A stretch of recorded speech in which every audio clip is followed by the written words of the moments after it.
പ്രിയപ്പെട്ടവരെ, നമുക്കിന്ന് പശുവിൻ നെയ്യ്, ശുദ്ധമായ പശുവിൻ നെയ്യ് നമുക്ക് വീട്ടിൽ തന്നെ തയ്യാറാക്കുന്നത് എങ്ങനെയാണെന്ന് നമുക്കൊന്ന് കാണാം. ഞാൻ ഇതുപോലെ ഓരോ ദിവസവും പാലിൻ്റെ പാട വെട്ടി ഇതുപോലെ നമ്മൾ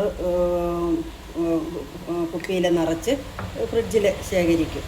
അപ്പോൾ അങ്ങനെ ശേഖരിച്ച് വെച്ച നമ്മുടെ പാൽപ്പാടയാണിത്. ഇനി ഇത് നമുക്കൊന്ന് മിക്സിയിലിട്ട് അതിൻ്റെ വെണ്ണയാക്കി എടുത്തുകൊണ്ട് വരാം.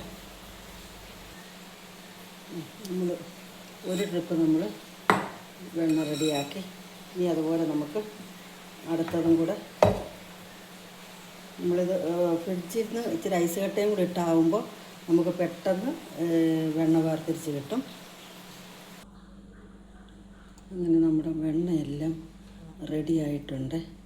ഇനി നമുക്കിതൊന്ന് ഉരുക്കി നെയ്യാക്കാം.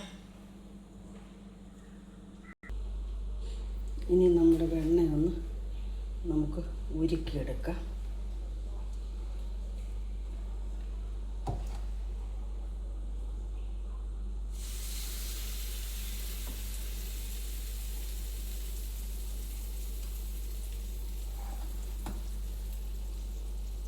ഇതുപോലെ എല്ലാവരും സാധിക്കുന്നവർ ഇതുപോലെ പാട വെട്ടി വെച്ച്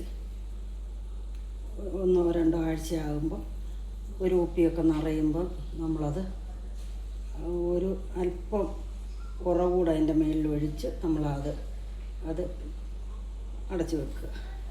അപ്പോൾ നമുക്കിതുപോലെ സമയം കിട്ടുമ്പോൾ നമുക്ക് ഇത് നെയ്യാക്കി മാറ്റി നമ്മൾ കുപ്പിയിൽ സൂക്ഷിക്കാമെങ്കിൽ നമുക്ക്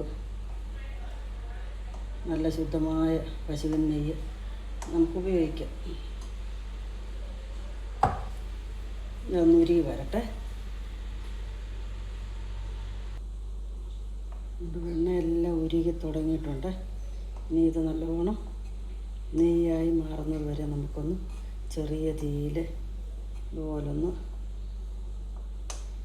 ഇളക്കി കൊടുക്കാം.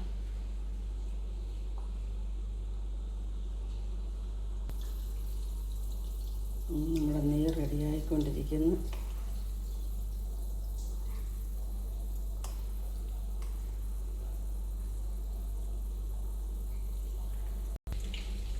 നമ്മുടെ നെയ്യ് റെഡിയായി വരുന്നു.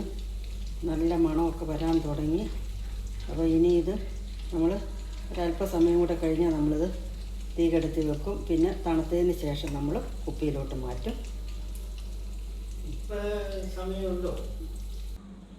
നമുക്ക് നെയ്യ് കുപ്പിയിലോട്ട് മാറ്റാതെ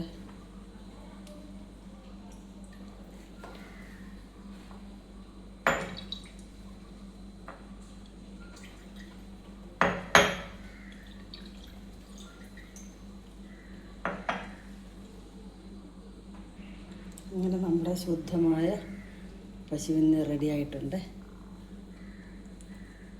സന്തോഷം. എല്ലാവരും ഇതുപോലെ ഉണ്ടാക്കി നോക്കുക.